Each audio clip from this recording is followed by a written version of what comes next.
Olá! No vídeo anterior eu prometi contar a história que ocorreu no Vale de Glenclough e também prometi contar uma lenda que tem ali naquele vale, que é a lenda da Montanha das Três Irmãs. Eu hesitei um pouco em contar as duas histórias porque meu poder de narrativa não é dos melhores, principalmente se a gente tiver que falar de lendas onde tudo é muito mais lúdico, e eu não sei se eu darei conta de falar de um jeito tão bacana quanto mereceria essa história. Mas eu juro, eu vou fazer o meu melhor. Em contrapartida, por favor, seja bonzinho, tolerante e absolutamente generoso na minha forma de passar a mensagem. No percurso que a gente acabou comentando que a gente fez no vídeo anterior, fomos em um dos pontos turísticos e uma das paisagens mais lindas e mais conhecidas das terras altas da Escócia, que seria o Vale de Glenclough. E quando eu falo esse nome, você deve estar se perguntando, mas o que é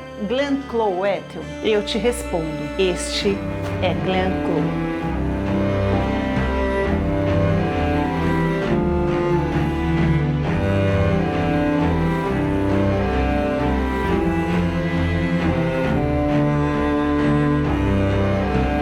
Foi extremamente gratificante fazer a visita e conhecer aquele vale. Mas o que poucos sabem é que se estivessem nesse vale no século 17, o ambiente seria devastador. Um lugar muito triste, de muito cansaço e muito medo. Isso porque este vale esconde uma terrível história, conhecida como o Massacre de Glenclough. Há mais de 400 anos atrás, nesse vale havia um assentamento de um ramo do clã dos MacDonald, uma família muito importante e muito influente nas terras altas na Escócia naquele período. E para contar um pouco o que se passou naquela fase, eu vou ter que contar um pouco a história antes daquele período, isso para contextualizar. Convém lembrar que em 1603, James VI, rei da Escócia e filho da rainha Mary Stuart, também se tornou rei da Inglaterra com a morte da Elizabeth I, se tornando Jaime I da Inglaterra. É aqui, nesse momento, que ambos os reinos se unem em um único monarca, mesmo havendo um reinado distinto em ambos os países. O rei James VI da Escócia governou por um período, deixou seu herdeiro, o rei James VII, que também governou, mas em 1688 houve uma disputa de sucessão do trono da Inglaterra entre Guilherme de Orange, também conhecido como William de Orange, apoiado pelos escoceses das Terras Baixas, e o Charles Edward Stuart da Escócia, apoiado pelos escoceses das Terras Altas. Charles Edward Stuart, ele foi derrotado por Guilherme de Orange, que ascendeu ao trono e decidiu perdoar todos os escoceses das Terras Altas que apoiavam Charles Edward Stuart se eles jurassem lealdade ao novo rei, que convém ressaltar que não tinha o sangue escocês. Sabendo da resistência dos clãs, principalmente por saber que os clãs eram muito bravos, guerreiros e não concordavam com a existência de um rei no trono, uma vez que esse rei não tivesse sangue escocês, o novo rei colocou um prazo para que esse juramento fosse finalizado. E o juramento seria 1º de janeiro de 1692. Caso tal juramento de lealdade não acontecesse, o rei decretou que cairia sobre os clãs não leais todo o poder da lei. Aparentemente, o texto foi descrito desta forma, não deixando claro quais seriam as consequências para esses clãs que não fizessem tal juramento. Para a surpresa do novo rei Guilherme de Orange, a maior parte dos clãs foram até os postos onde eram os locais de juramento e fizeram seus novos votos de lealdade ao rei. Mas alguns dos clãs ainda estavam hesitantes, por motivos distintos. Mas o fato é que alguns deles ainda não haviam feito o juramento e o prazo estava acabando. Alguns clãs, como foi o caso do clã MacDonald, tinham um agravante muito peculiar. Eles tinham jurado lealdade anteriormente a um outro rei. E a finalização do prazo deste juramento, que estava em vigor ainda, era 28 de dezembro de 1691, ficando apenas pouquíssimos dias para que eles tivessem a possibilidade de fazer um juramento novo a um outro rei. Isso implicou muitíssimo no prazo deles. Especificamente para o clã MacDonald, eles sabiam que existia um posto de juramento próximo de onde ficava seu assentamento, algo próximo de um dia de distância. Por conta disso, eles deixaram para fazer o juramento no último dia, até porque estava havendo um mau tempo naquele período e isso estava dificultando muito a viagem deles de uma cidade para outra. Ao chegarem na cidade, que a cidade em questão era a cidade de Fort William, região mais próxima onde existia um magistrado que poderia registrar o juramento deles, eles foram informados que eles teriam que ir para outra cidade, pois ali já não estavam mais fazendo o registro de tal juramento. A outra cidade mais próxima, onde haveria um posto de juramento com um magistrado, levaria aproximadamente 3 dias de viagem, e isso ultrapassaria o limite estipulado pelo novo rei. Por conta disso, o magistrado do Fort William deu ao clã MacDonald uma espécie de um registro certificando ou atestando que eles foram até aquele local com a intenção de fazer o juramento dentro do prazo. Com isso, eles partiram para a nova cidade, que era o posto mais próximo, indicado lá em Fort William. O chefe do clã ainda teve que esperar mais 3 dias para conseguir fazer o seu juramento. Isso porque diziam que o magistrado da cidade estava de férias e não poderia atendê-los. Tudo isso gerou um atraso de aproximadamente 5 dias passado do prazo limite que o novo rei tinha estipulado para ser feito o juramento. Depois de todo esse imprevisto, o chefe do clã MacDonald conseguiu fazer seu juramento e oficializar a sua posição a favor do novo rei, considerando que ele estava quitado de todas as suas obrigações junto ao rei. Ele voltou para suas terras, para o seu assentamento lá em Glenclough, porque ele considerava que o atraso para fazer seu juramento não era culpa dele e que isso havia documentação para que tivesse um registro desse fato. Ao contrário do que muitos imaginam, o não cumprimento no prazo do juramento à lealdade do rei foi informado ao rei, omitindo a informação dos reais motivos pelos quais ele não cumpriu o prazo. Não se sabe o verdadeiro motivo do porquê foi decidido que este clã, MacDonald, serviria de exemplo. Afinal de contas, esse não foi o único clã que teve problemas ou que realmente, de repente, deixou de fazer o juramento por vontade própria. E até os dias de hoje, o verdadeiro motivo é discutido. Não se sabe também quem teve o envolvimento e a influência na tomada de decisão, mas o fato é que o rei Guilherme de Orange assinou uma carta ordenando a punição do clã MacDonald, com base no fato do clã não ter feito o juramento a tempo.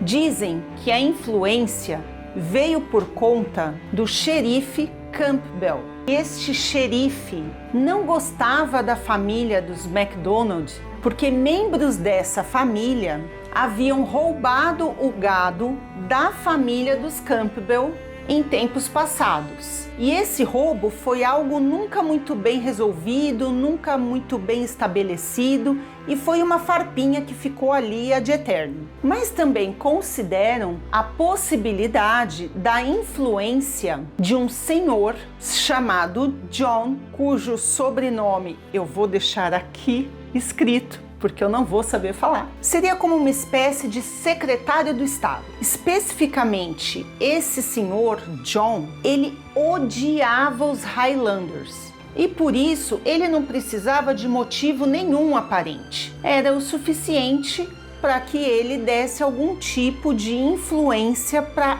que houvesse essa punição.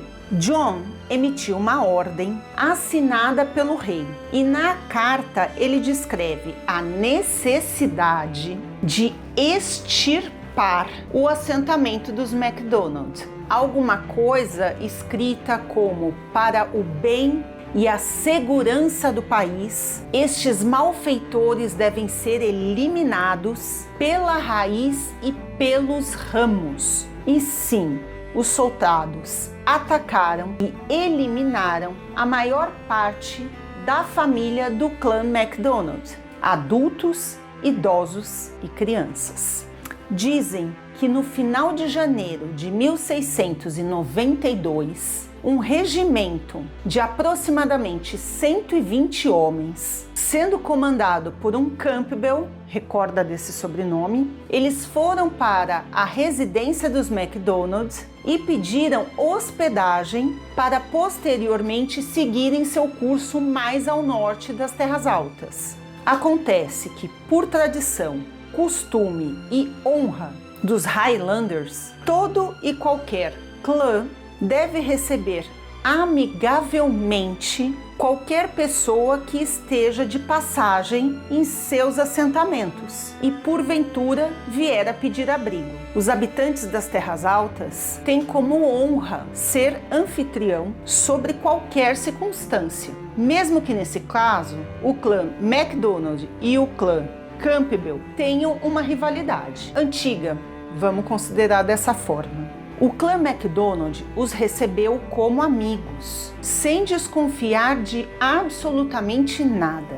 E por 2 semanas, os Campbell comeram, beberam e se divertiram junto com toda a família MacDonald em seu assentamento, incluindo mulheres e crianças. Essas 2 semanas foram tempo suficiente para o clã MacDonald baixar a guarda e manter ali o convívio normalmente. A ação que tornou esse caso absolutamente infame veio na noite de 12 de fevereiro de 1692, quando os soldados receberam as suas ordens e ela seria a chacina de todo o clã MacDonald, homens, mulheres e crianças. Dizem que todos que estivessem até os 70 anos de idade, eles deveriam ser mortos. Convém ressaltar que o que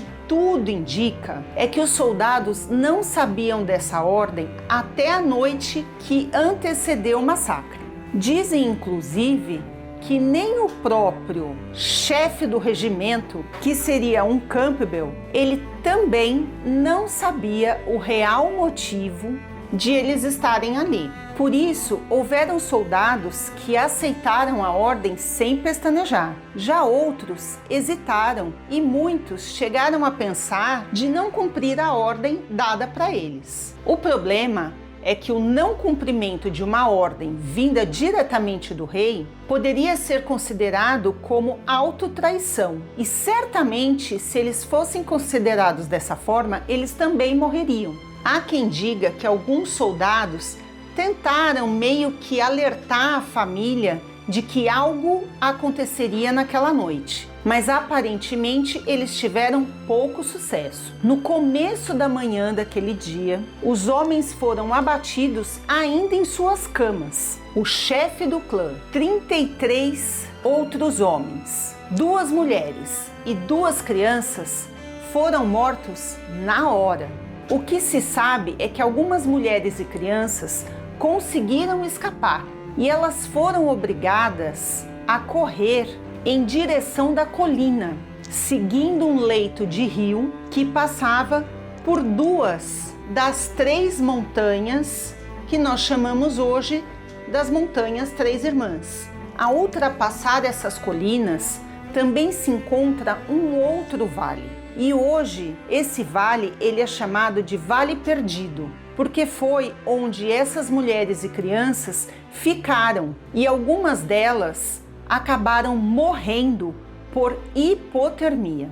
A gente tem que pensar que eles estão nas terras altas, então tanto no verão como no inverno, lá naturalmente já faz frio. Eles estavam em fevereiro e era o final do inverno, ainda estava muito mais frio, com muita neve. E como eles tiveram que fugir sem se preparar, muitas pessoas saíram com a roupa que estavam dormindo, no tempo absolutamente avassalador para o frio. Há quem diga que dessas mulheres, algumas sobreviveram, mas após o massacre, cerca de 40 pessoas, mulheres e crianças, morreram de frio e fome, com suas casas queimadas pelo exército, e como eles não podiam voltar para suas casas, eles tinham que ficar no frio ambiente, escondidas nas montanhas, sem recursos, em um terreno inóspito, árido e distante de qualquer outro clã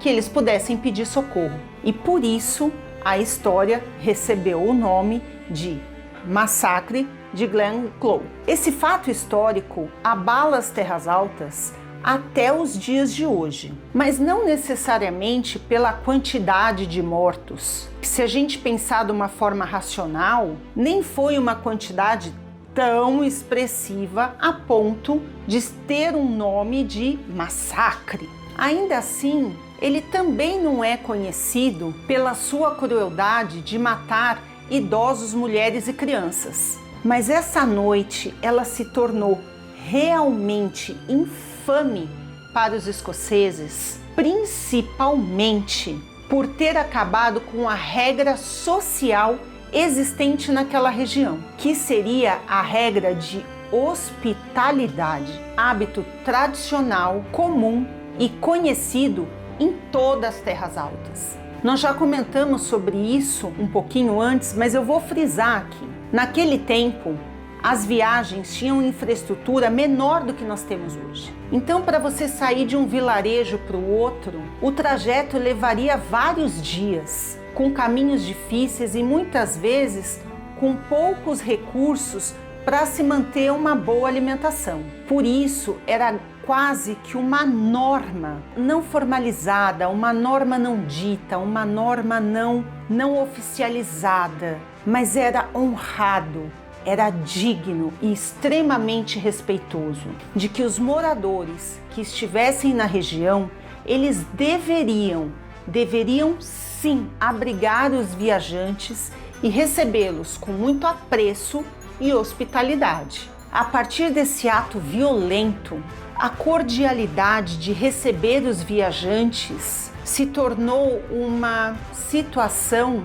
que causava dúvida aos moradores, medo, desconfiança, passando a não serem mais hospedeiros e cordiais. O massacre de Glenclough é um capítulo especialmente sangrento da história desse povo. O fato é que o povo guarda esse fato histórico de uma forma tão forte que em alguns estabelecimentos existem plaquinhas dizendo que todos são bem-vindos, menos aqueles que tiverem o nome de Campbell. Triste, né? Por isso mesmo que a gente comentou que nós paramos ali e ficamos um tempão contemplando mesmo a paisagem, mas de uma forma bem solene, uma forma bem discreta, com uma forma bem respeitosa. Era o mínimo que poderíamos fazer. Glenclough, ele é um vale rodeado de uma cordilheira de montanhas. E uma parte dessas montanhas, elas são conhecidas como as Três Irmãs. E essas três montanhas, elas têm uma lenda que eu achei muito fabulosa. Não porque ela tem um final feliz ou qualquer coisa do gênero, mas principalmente pela forma alegórica com que foi explicada o surgimento geológico do lugar. Presta atenção.